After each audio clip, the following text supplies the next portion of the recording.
제가 생각하는 거는 인생은 어떤 인생도 가치 없는 인생은 없다.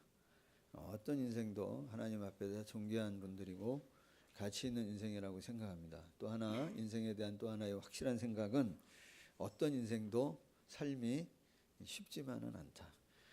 그건 많이 갖고 많이 배웠고 이런저런 것들을 다 떠나서 어떤 인생도 삶이 그렇게 간단하고 쉬운 것만은 아닌 것 같습니다. 2018년도도 우리가 살아오면서 우리가 늘 고백하는 것처럼 하나님의 은혜가 없으면 우리가 늘 고백하는 것처럼 하나님 은혜 가운데 넘게 하시고 또 하나님 은혜 가운데 채워주시고 또 하나님 은혜 가운데 우리의 마음을 다잡아 주시고 하나님 은혜 가운데 우리를 인도하시고 보호하셨기 때문에 오늘 그래도 여기까지 온 것이라고 믿어서 감사하고 또 여전히 2019년도에도 그래서 필요한 게 뭐냐면 하나님의 은혜가 필요하다고 믿습니다.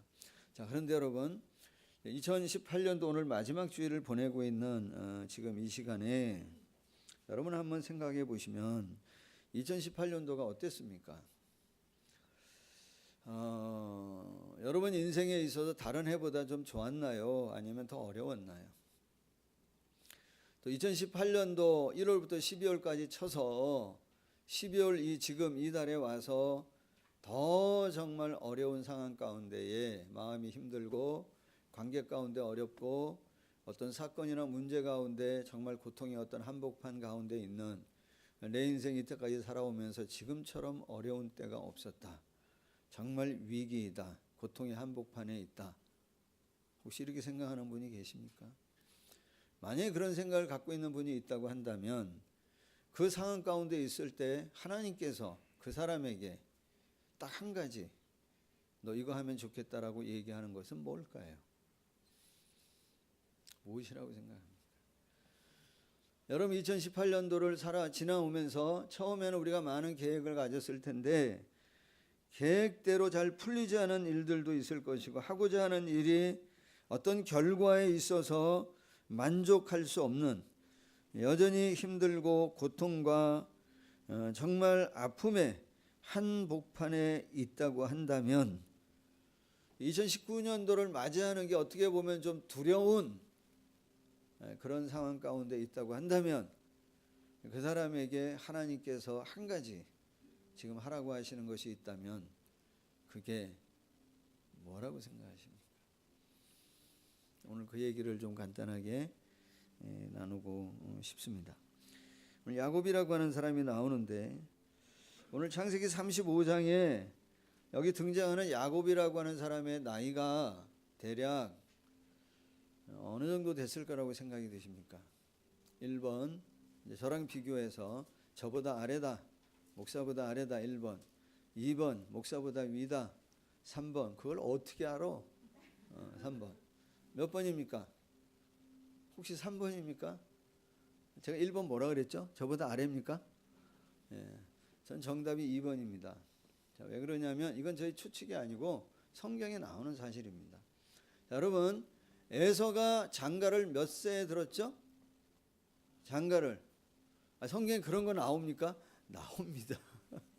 창세기 26장에 보면은 에서가 장가를 갈 때 나이가 몇이라고 나오냐면 40에 장가를 갔다고 하고 잘 보시면 40에 장가를 가는데 이방 여인 2여인을 맞이합니다. 그래서 그 부모가 심히 근심했다라고 얘기합니다. 장가 갔을 때 나이가 몇이냐면 40입니다. 그러면 에서가 40일 때 야곱은 몇입니까? 그거 한참 계산하면 안 되는 겁니다. 에서와 야곱은 제가 알고 있기로는 쌍둥이로 알고 있습니다. 그러니까 그때 나이가 몇이냐면 형 나이 40일 때 야곱도 몇이냐면 40입니다. 그러면 형이 결혼할 때 야곱은 집을 떠났을 때입니까? 집을 떠나기 전입니까? 집 떠날 때입니까? 집 떠나기 전입니까?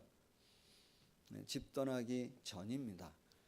형이 결혼하고 난 다음에 우리가 잘 아는 것처럼 축복을 가로채는 사건이 있고 그 다음에 어디로 도주하냐면 삼촌 집으로 도주해서 몇 년을 보내냐면 20년을 보냅니다. 그러면 40 플러스 20이면 나이가 몇이죠? 일단 60입니다. 그리고 내가 이제 다시 고향으로 돌아가야 되겠다라고 결정한 때가 창세기로 얘기하면 31장에 나옵니다. 31장에 그렇게 고향으로 돌아가겠다고 결정하고 고향으로 막바로 가는 게 아니라 야복강 사건이 나오고 형과 만나는 사건이 나오고 숫곳이라고 하는 곳에 성경에 보면 집을 짓고 지냈다고 얘기해요. 그리고 또 어디를 거치냐면 세겜이라고 하는 땅에서 상당한 시간을 거주하면서 지냅니다. 그게 31장, 32장, 33장, 34장의 상황입니다. 그 기간은 몇 달 정도의 시간이 아니라 학자들이 얘기할 때에는 몇 년, 최소한 몇 년의 시간이라고 얘기합니다. 그래서 유추하건대 야곱의 나이는 몇이라고 보여지냐면 저보다는 위, 60한 중반, 후반 정도 되어지는 나이. 그때에 하나님께서 35장 1절에 야곱에게 말씀하시는 거예요. 그 즈음에 뭐라고 얘기하시냐면 보시는 대로 35장 1절을 한 번만 더 여러분 읽어주세요. 35장 1절입니다. 시작.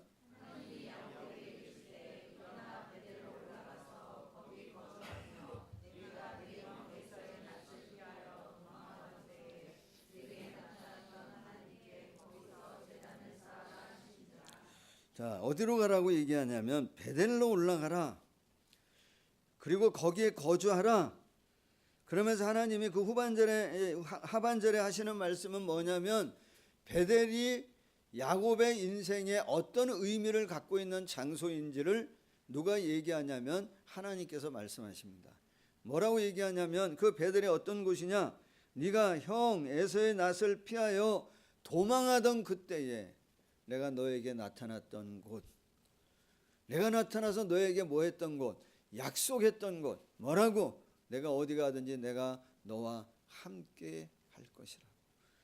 내가 어디 가든지 내가 너를 지키고 너를 이끌고 다시 이 땅으로 돌아오게 할 것이라고. 그리고 내가 너에게 약속한 것을 이루기까지 내가 너와 함께 할 것이라고 약속했던 그곳. 그 약속을 받고 네가 나에게 제단을 쌓고 예배했던 그곳. 그곳으로 뭐 하라는 거냐면 다시 가라는 거. 있을 수 있는 일이잖아요. 그런데 여러분 이 시점이 중요합니다. 왜 하나님 지금 말씀하시니 타임이 중요해요. 이때가 언제입니까? 야곱에게 있어서 야곱의 인생에 나이상으로는 60대 후반이라고 제가 말씀을 드렸는데 상황적으로는 어떤 상황입니까? 좋은 때입니까? 나쁜 때일까요? 어두운 때입니까? 밝은 때입니까? 이게 지금 35장이니까 앞장은 몇 장이죠? 34장입니다. 34장에 보시면 자 1절과 2절만 한번 보시겠습니다. 34장 1절 레아가 야곱에게 낳은 딸 디나가 딸이 하나 있었습니다. 이때 아들은 몇 명이었습니까? 야곱에게 아들은 12입니까? 11입니까? 11입니다. 아직 베냐민은 태어나지 않았을 때입니다. 그래서 이 아들이 11이고 그 아들 11 말고 누가 하나 있냐면 딸이 하나 있는 거예요. 딸이 얼마나 이뻤겠어요. 이게 딸이 없는 사람들은 잘 모를 것 같아요. 제가 지난주 중에 누구 딸을 좀 만나서 잠깐 교제했는데 너무 이쁘더라고요. 이런 딸이 있으면 좋겠다. 혹시 부모가 그럼 가져가세요 이런 마음일지 모르겠지만 딸 너무 이뻐요. 야곱에게 남자만 버글버글 하는데 그중에 딸 하나가 있으니 그게 얼마나 이뻤겠습니까? 그런데 그 딸에게 어떤 일이 일어났다고 얘기하냐면 2절 같이 한번 읽어볼까요? 2절 히위 족속 중 하몰의 아들 그 땅의 추장 세겜이 그를 보고 끌어들여 강간하여 욕되게 했다는 거예요. 이런 일이 일어났습니다. 얼마나 마음이 아팠을까요? 아팠다고 표현하는 것 같고도 부족할 것 같아요.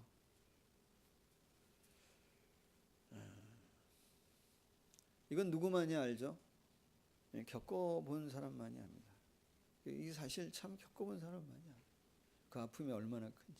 제가 우리 큰애가 군대 가기 전에는 군대 가는 사람, 군대 보내는 부모의 마음을 기도는 해주지만 잘 몰랐는데 큰애를 군대에 보내고 보니까 그 마음이 어떤 건지를 좀 알겠더라고요. 수술을 할 때 가서 기도는 해주지만 우리 둘째 아이가 꽤 긴 시간 동안 수술의 시간을 갖고 수술을 한번 경험해 보니까 가족이 수술할 때 그 마음이 어떠한지를 그때서야 좀 알겠더라고요. 내가 수술하는 거에 대한 마음은 내가 알까요? 그건 아직 잘 모르는 것 같아요. 가서 기도해 드리지만 수술을 앞두고 있는 사람들의 그 마음, 그 불안함과 두려운 마음을 알 수 있을까요? 겪어보지 않은 사람은 모르는 것 같아요. 우리 지금 김성순 전도사님이 이제 다음 주 주일날 입원해서 이제 그 수술을 받으세요. 대장암 수술을 받으시는데 여러분 기도 많이 해주시면 좋겠어요. 마음이 어떠실까? 아무도 모를 거예요. 겪어본 사람만이 알아요. 지난주 중에 민규에게 좀 사고가 좀 있어가지고 민구가 좀 다쳤습니다. 민구가 좀 다쳐서 사진이 좀 올라와서 이제 보내와서 이제 봤는데 보는 순간 나도 모르게 야 어떡하냐 마음이 너무 아파요. 내가 마음이 아프지만 누구하고는 비교할 수 없냐면 그 부모의 마음하고는 비교할 수 없어요. 옆에 있으면 뭐 어떻게 하겠는데 또 멀리 떨어져 있으니까. 그래서 제가 저분들이 금요기도에 올까? 오셨더라고요. 그리고 오늘 이제 목장데이인데 목원들 식사 같이 하면서 아마 송년 모임 비슷하게 지내시는 것 같아요. 그 마음이 어떨까? 그 상황 가운데서도 저렇게 하는 그 마음이 어떨까? 겪어본 사람만이 뭐 하는 거냐면 알 수 있지 다 알 수 없는 것 같아요. 야곱의 지금 상황이 어떤 상황이냐? 물론 우리가 다 할 수는 없습니다만은 오늘 나오는 말씀들을 좀 보면 34장의 말씀을 좀 읽어보고 쭉 말씀을 좀 읽어보면 야곱의 상황이 그 사랑하는 딸이 겪었던 그 어떤 어려운 일을 보면 그 안에 내적으로는 정말 깊은 고통과 깊은 아픔을 갖고 있을 때입니다. 외적으로는 어떨까요? 외적으로는 어떻습니까? 그 얘기를 들은 누가 이 오빠들이 열 받아요 안 받아요? 열을 받아요. 근데 여러분 이 세겜이라고 하는 사람이 세겜 땅의 추장이 세겜이에요. 그 세겜이 그래도 누구랑 결혼하겠다고 얘기하냐면 디나하고 결혼하게 해달라고 요청하는 거예요. 그러니까 뭐라고 얘기하냐면 우리 민족은 하나님 앞에 할례라고 하는 걸 받는 사람들인데 할례 받지 않는 민족하고는 혼인을 할 수가 없다. 너희가 정말 디나와 결혼하고 싶으면 너희 부족 전체가 뭐하라 그러냐면 할례를 받아라. 그러면 이 결혼 생각해 보겠다. 그러니까 정말 할례를 다 받은 거예요. 그러니까 이때다 하고 칼 들고 가가지고 남자들을 다 목 쳤습니다. 그냥. 그게 34장의 기록입니다. 그러니까 야곱은 어떻습니까? 30절 말씀을 한번 보세요. 34장 30절입니다. 30절 한번 읽어볼까요? 야곱이 시몬과 레위에게 이르되 너희가 내게 화를 끼쳐 나로 하여금 이 땅의 주민 곧 가나안 족속과 브리스 족속에게 악취를 내게 하였도다. 나는 수가 적은즉 그들이 모여 나를 치고 나를 죽이리니 그러면 나와 내 집이 멸망하리라. 외적으로는 어떤 상황이에요? 그게 그 한 일이 복수한 일이 옳다 그르다를 떠나서 딸 하나 다친 것도 그런 일 당한 것도 너무 아픈데 잘못하면 어떡하는 거예요 지금? 내 가족 내가 지키지 못할 상황이 될 수도 있다는 거예요. 외부적으로는 지금 어떤 상황이냐면 상당한 어떤 공격에 대한 우리 가족 전체가 완전히 괴멸되어지고 멸망할 거에 대한 어떤 불안한 두려움, 불안감 이런 것들로 견딜 수 없는 압박 가운데 지금 누가 있는 거냐면 야곱이 지금 있는 상황입니다. 내적으로는 너무 깊은 상처 가운데 있고 외적으로는 너무나 많은 스트레스와 여러 많은 상황 가운데 정말 어찌할 바를 모르는 상황 가운데 누가 있는 거냐면 야곱이 있는 거예요. 그때 하나님이 야곱에게 하신 말씀이 35장 1절이란 말이에요. 조금 다르게 보이지 않나요? 정말 인생의 위기의 한복판에 있는 야곱에게 가장 힘들고 어려운 상황 가운데 두려움과 고통과 위기의 한복판에 있는 이 야곱을 향해 하나님께서 한 가지 하라고 하세요. 그게 뭐냐면 어디로 올라가라고 얘기하는 거냐면 베델로 올라가라는 거예요. 베델로. 지금 우리로 얘기하면 하나님 말씀하시는 게 뭐예요? 베델로 가라. 거기서 뭐 하라는 거냐면 예배하라는 겁니다. 예배하라는 거예요. 아니 이 상황에 무슨 예배? 아니 이 상황에 무슨 기도? 이 상황에 무슨 예배를 하냐고 이렇게 말할 수 있을 거예요. 근데 여러분 저는 조금 경험을 해 보았어요. 제가 그 목회적으로 가장 어려운 때, 목회적으로 가장 위기라고 생각되어졌을 때가 이제 한 번 있었죠. 그때 하나님 이제 제게 주셨던 마음이 뭐냐면 예배에 실패하면 안 된다고 하는 마음이었어요. 예배해야 한다. 예배를 놓치면 안 된다. 예배에 성공해야 된다.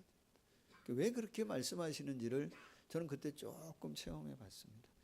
그때 많은 영적 공격을 받았고요. 제가 말총, 눈총 얘기하지만 그때 눈총도 많이 받았고 정말 말총도 많이 받았고 정말 영적인 공격을 많이 받았던 가장 어떻게 보면 제 인생에 제 목회에 가장 힘든 순간이었습니다. 그때 하나님께서 하셨던 말씀이 예배에 실패하면 안 된다는 거예요. 왜 그런지 알겠더라고요. 왜 그러냐면 예배할 때 하나님께서 나에게 뭐를 주시냐면 새로운 마음을 부어주시더라고요. 새로운. 여러분 이 새로운 마음을 부어주신다고 하는 것은 어떤 의미냐면 그 상황 가운데에는 가질 수 없는 생각들을 갖게 해주세요.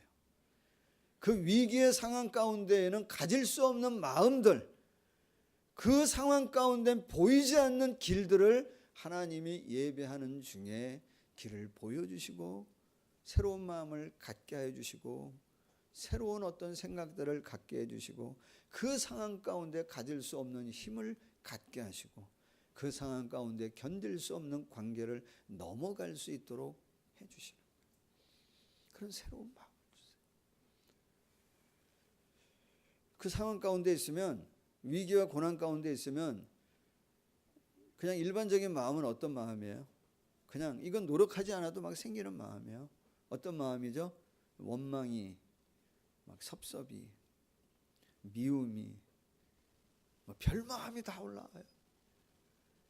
평소에는 생각하지 않았던 여러 마음들이 막 올라와서 불평하고 원망하고 미워하고 꼭 저것 때문에 그런 것 같고 그때 그렇게 하니 너 때문인 것 같고 별 마음이 다 올라옵니다.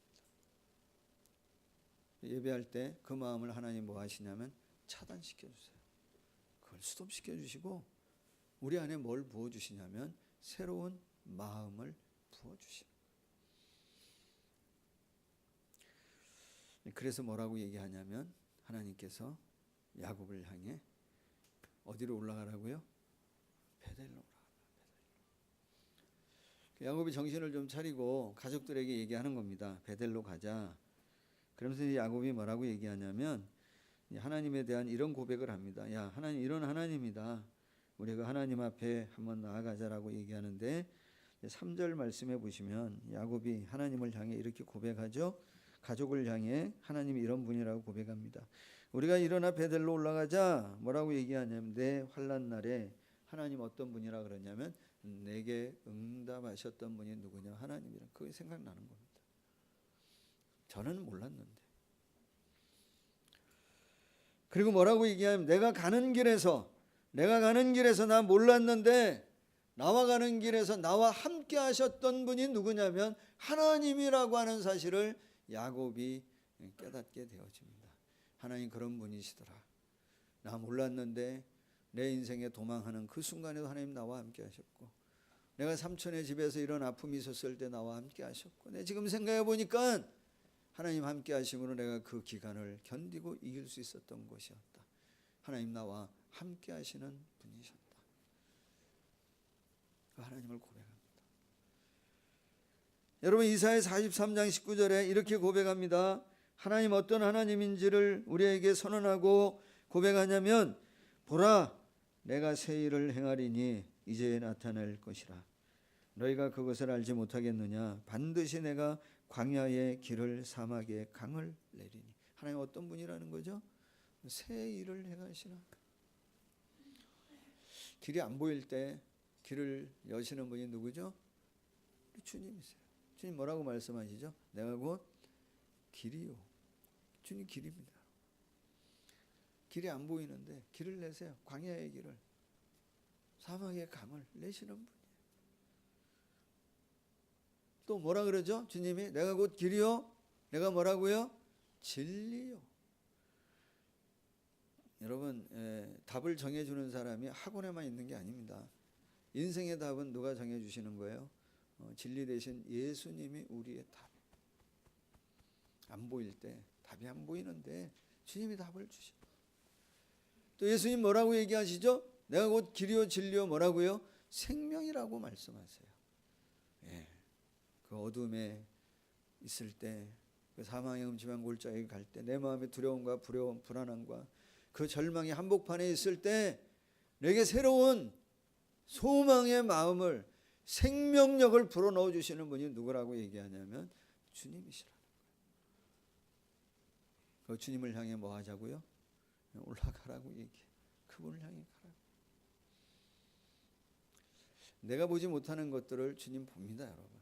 좀 믿으시면 좋겠어요. 믿으시기를 축복합니다. 내가 갖지 못하는 것들을 누군 갖고 있냐면 하나님 말씀하세요. 나 전능한 하나님이라고 말씀. 봐야 됩니다. 지금 우리 둘째 아이가 이제 오늘로 이제 어디 일정을 마치냐면 이제 프랑스 일정을 이제 마치고 오늘 이제 어디로 가냐면 예배 드리고 이제 스위스로 넘어갑니다. 영국에서 예배 드리고 파리로 넘어왔고 파리에서 이제 일정 마치고 한 주 일정 마치고 지금 아직까지 지금 걱정했는데 분실할까봐 뭐 다 털릴까봐 아직 털리진 않고 아직은 잘 2주차 지금 잘 하고 지금 이제 오늘 이제 그쪽 한인교회 찾아가서 예배 드리고 이제 스위스로 넘어간다고 이제 어제 저녁에 이제 카톡으로 서로 나눴습니다. 걔는 이제 행복하게 다니고 있지만 부모인 우리는 어떤 마음일까요? 이제 우리는 와서 해야 할 일에 대한 이제 생각들을 갖고 있는 거예요. 저놈이 와가지고 2019년 이제 돌아와서 이제 잘 해야 되는데에 대한 계획. 얘는 지금 여행을 다니면서 내가 내년에 내가 이런 영역에서 내가 잘해야지 뭐 이런 생각을 갖고 다닐까요? 제가 그러진 않을 것 같아요. 그 아이가 생각하지 않는 부분을 누구는 생각한다고 하는 얘기냐면 부모는 좀 생각합니다. 그 아이가 갖지 않는 계획을 누구는 좀 갖냐면 부모인 우리는 좀 더 멀리 보기 때문에 계획을 갖는 거예요. 그 아이가 우리의 마음을 다 알까요? 다 모릅니다. 물론 우리의 생각이나 우리의 계획이 이제 단점이 뭐냐면 완벽하지 않기 때문에 우리도 뭐 할 수 없냐면 때로는 내 계획에 대해서 내가 확신하지 못하는 그런 어떤 불안함을 우리도 갖고 있기는 하지만 말씀드리고 싶은 것은 나는 완벽하지 않지만 하나님 어떤 분이세요? 완벽하신 분이십니다. 하나님 완전하신 분이십니다. 하나님 말씀하십니다. 지금 베델로 와라. 왜 그러냐면 야곱이라고 하는 사람의 인생은 늘 어떤 사람이었냐면 혼자 모든 것들을 하는 성실하게 정말 애쓰는 사람이었어요. 혼자 모든 걸 결정하는데 혼자 정말 그렇게 살았습니다. 근데 여러분 야곱의 인생을 쭉 일생을 좀 돌아보면 그렇게 열심히 지냈는데 항상 어떻게 하냐면 진행되어지는 게 아니라 어느 순간이면 브레이크 걸려서 다시 원위치돼 이게 바퀴를 도는 거야. 쳇바퀴 도는 것처럼. 내가 복받은 것처럼 생각이 되어졌는데 도망가야 될 신세가 된 거예요. 내가 좋은 여자 나타나서 결혼한 것 다른 여자가 들어온 거예요. 이 정도 일하면 됐다고 생각했는데 따따블인가까지 하여튼 일을 하게 되어지는 거예요. 이제 좀 뭔가 되어졌다고 생각하는데 위기에 봉착한 거예요. 계속 전진하지 않고 진행되어지지 않고 계속 죄의 어떤 사이클이 계속 이루어지는 거예요. 하나님 하시는 말씀이 뭐죠? 이제 그 시점에 하시는 말씀이 뭐예요? 이제 혼자 하는 거 끝내고 누구랑 같이 하자는 거예요? 내가 너와 함께하는 인생을 좀 살아라는 거예요. 너 혼자 하지 말고. 그래서 내가 너에게 말씀하지 않았냐? 내가 너에게 약속하지 않았느냐? 너의 인생 가운데 내가 함께 하겠다고 야기했던, 약속했던 그때 그 상황 기억하고 어디로 다시 가라고 얘기하냐면 베델로 가라. 내가 너와 함께 할 것이다 말씀하십니다. 자, 사랑하는 성도 여러분, 2018년도 어떻게 보내셨습니까? 오늘 여러분의 마음에 차지하고 있는 어떤 감정은 어떤 것입니까?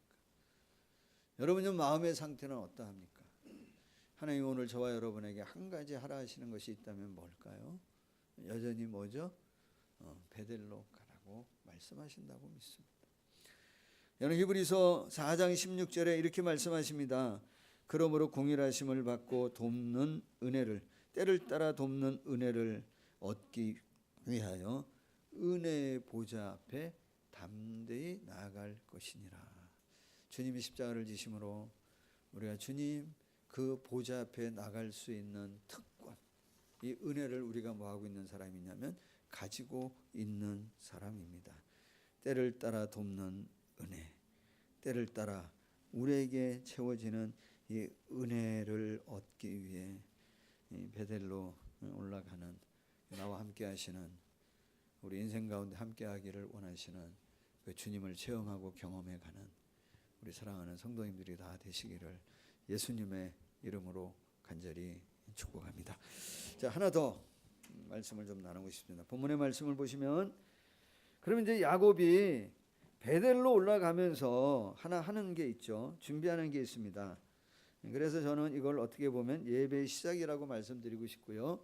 이것이 진정한 예배를 드리는 조건이라고 말할 수 있고, 이것이 은혜의 시작이라고 말할 수 있습니다.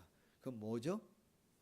버리는 겁니다. 요즘에 계속 버리는 거에 대한 얘기 좀 했죠? 버리는 겁니다. 비우는 겁니다. 자, 2절 한번 보시면 뭐라 그럽니까? 2절 같이 한번 읽어주세요. 2절입니다. 시작.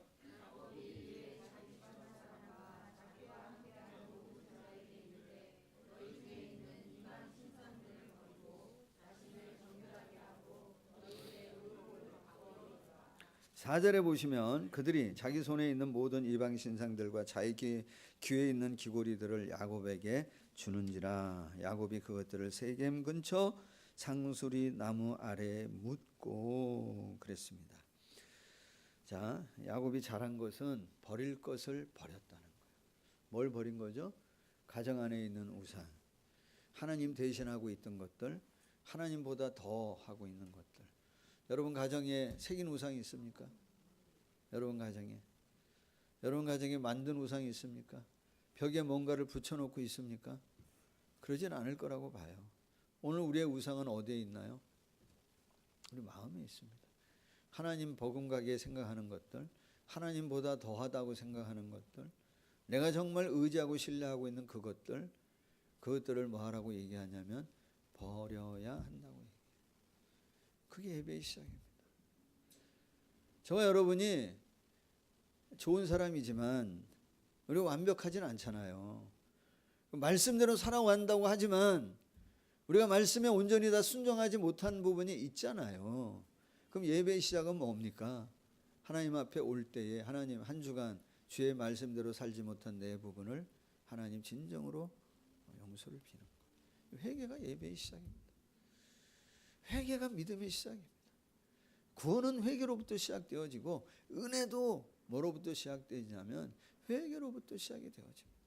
집 나간 탕자가 아버지 앞에 돌아갈 때 가장 첫 번째 조건이 뭡니까? 하늘과 아버지 앞에 내가 뭐 했다고요? 죄를 지었다고 고백하는 겁니다. 버릴 수 있어야 돼요. 뭘 버려야 되죠? 하나님 기뻐하지 않는 걸 버려야 됩니다. 그러려면 두 가지 필요하다고 봐요. 하나는 결단, 용기. 하나는 뭐죠? 믿음의 결단이고 믿음의 용기고, 또 하나는 뭡니까? 지혜가 필요합니다. 정말 버려야 될 것이 뭔지를 분별할 수 있어야 돼요. 근데 이게 안 되면 버려야 할 것들은 뭐 하냐면 죽을 때까지 붙들고 있는 거예요. 버려서 안 되는 것들은 너무 쉽게 버리는 거예요. 그래서 지혜가 필요합니다. 하나님과 긴밀한 가운데, 친밀한 가운데 영적인 어떤 민감함을 가지고 내 인생에 정말 하나님 기뻐하지 않은 것들에 대해 버릴 수 있어야 돼. 어른들의 특징이 뭐죠? 저도 이제 어른이 됐습니다. 잘 버리지 않는 거예요. 그죠? 농에 보면 옷이 많은데 늘 입는 옷은 한정돼 있잖아요. 1년가에 한두 번도 안 입는 옷이 있는데 그걸 버려요, 못 버려요? 잘 못 버려요. 죄송한데 저희 어머니도 잘 못 버리는데. 어머니 잘 못 버리면 내다 놓으면 우리가 어떨 땐 우리가 내다 놓으면 어머니가 들고 오는 것도 있어요. 근데 그런 어머니 모습 보면서 제 마음에 어떤 생각이 드냐면, 그래 뭐 나는 옷은 잘 버리고 음식은 잘 버린다 할지라도 그것도 잘 버리지 못하지만, 왜냐하면 그 엄마의 그 아들 아니겠습니까? 영적으로 정말 버려야 할 것들을 버리고 있냐 말이에요. 저분들 이렇게 버리지 못한다고 얘기하면서 정말 내 인생 가운데에 버려야 될 것들을 버리지 않는 것들은 없냐 말. 없습니까? 하나님 기뻐하지 않는 것. 저희 큰애가 이제 내일 이제 용인으로 이사 갑니다. 결혼할 때까지는 그래도 괜찮은데 이사 가고 이제 교회를 못 온다고 생각을 하니까 교회 이제 못 와요. 제가 이제 루터교 목사의 길을 가야 돼서 이제 루터교로 이제 가야 돼 가지고 이제 가끔은 오는지 모르지만 이제 그러니까 정말 어떤 마음이냐면 이제는 분리된다고 하는 마음이 좀 드는 거예요. 내일 이사하는데 이사할 때 가장 기본이 뭐죠? 잘 버려야 됩니다. 잘 버리는 거. 그래야 새롭게 시작할 수 있는 것입니다. 여러분, 시편 1편에서 복 있는 사람에 대해서 하나님 정의하시는 게 뭐냐면, 더 많은 것을 잡고 취하고 집어넣는 게 복 있는 게 아니라, 복 있는 사람은 뭐라 그랬어요? 버리는 줄 아는 사람. 버릴 줄 아는 사람이 복 있는 사람이다. 악인의 꾀를 따르지 않고 죄인의 길에 서지 않고 오만한 자의 자리에 앉지 않는 것. 죄인의 꾀, 세상적인 방법, 사람의 생각, 이걸 따르지 않는 것. 이거 버려야 된다는 것. 죄인의 길, 뭐예요 죄인의 길? 처음에는 하나님 말씀하셔서 내가 그걸 좀 지키지 못하면 내 마음에 좀 어려움도 있고 불편함이 있는데, 어느 순간부터는 하나님 말씀하셔도 아무렇지도 않아. 그건 이미 뭐가 닦여진 거예요? 죄의 길이 닦여진 겁니다. 단단해진 겁니다. 제가 많은 말씀을 하는 건 아니지만, 말씀을 권면하는 건 아니지만, 그래도 예전엔 권면을 하면 좀 따랐었는데 이제는 권면을 해도 잘 안 따른다고 한다면 뭐 목사님이니까 그런 얘기 할 수 있지라고 하는 거는 그 안에 뭐가 생긴 거냐면 이미 길이 닦여져 있는 거예요. 그거 버려야 된다.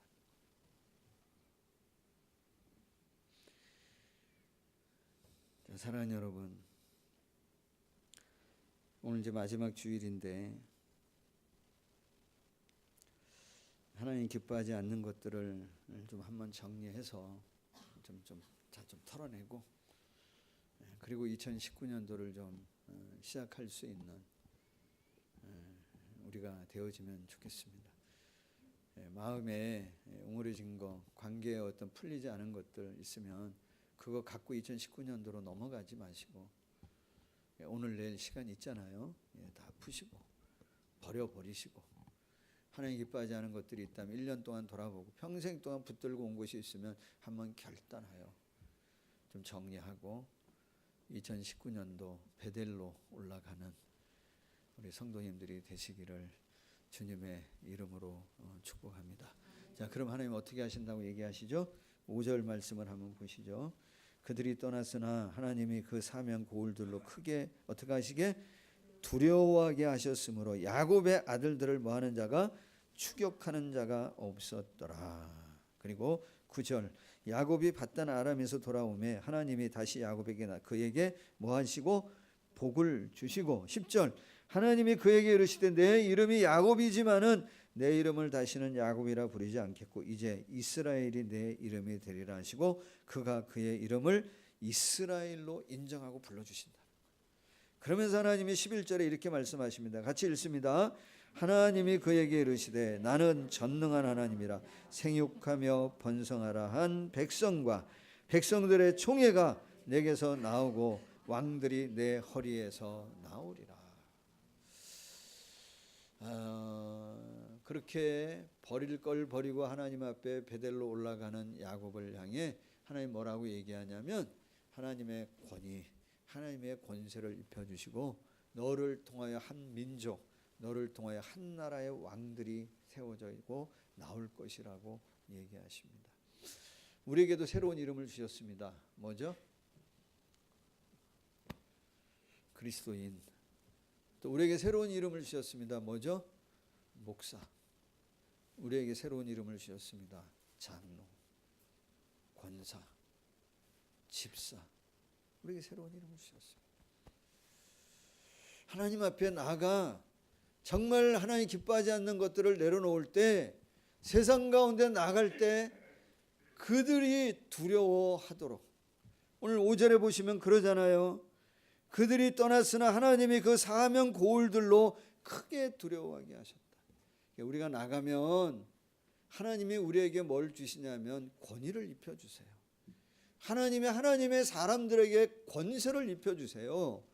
이거는 저 사람 건드리면 불편해지니까 냅둬, 이거 말고, 이런 거 말고, 저 사람 그냥 제껴놓자, 이거 말고, 하나님 백성이기 때문에 하나님과 갖는 교제 가운데 나오는 경건함에서 나오는 하나님이 우리에게 주시는 뭐가 있냐면 권위가 있다는 거예요.